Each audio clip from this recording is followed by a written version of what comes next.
Trigger warning ang masunod nga balita ang mayara sang sensitibo nga kaundan nga naangot sa ginaligar nga pagpanghimulos.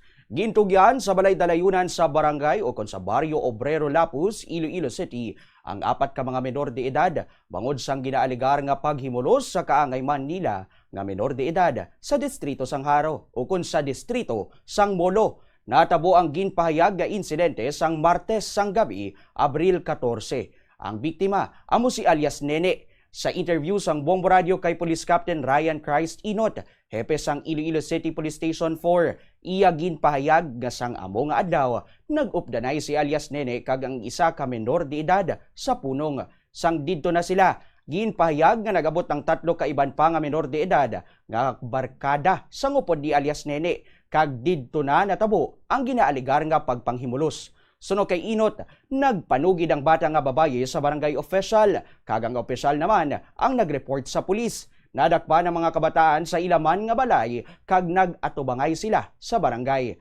Pahayag ni Inot, wala man nakainom ang kabataan sang natabo ang ginaaligar nga pagpanghimulos. Napaidalom na ang mga bata nga babaye o kunang bata nga babaye sa medical examination kung sa diin nakitaan sang semilya sang lalaki ang kinatawo sini. Dugang sang hepe, nagapadayon pasubong ang inquest proceeding.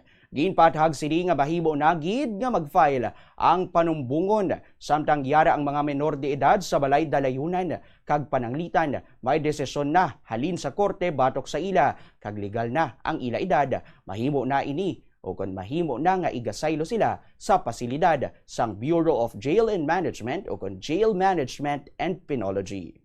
Si alias Nini kag ang isa man ka minor nag-updanay sila dito sa may punong sang diha nga nagastorya sila may gulpi nag-abot nga tatlo ka minors no kabarkada man sang iya upod nga minor to kaga gulpi na lang no nga ginabuligan siya sang apat nga ni kag wala siya sang persa o hindi iya bala kaya kontrahon ng apat kay tama iya ka gamay nga out of control gid ging himuslan siya sang mga minor de edad. Ato ongoing ang inquest sa bahay dalayunan. Bali ang biktima na pa-medical man dayon naton sa nahitabo ang insidente na-release ang iya results ang medical legal ya which turn out na nag-positive gid no may mga nakita nga semen sang lalaki.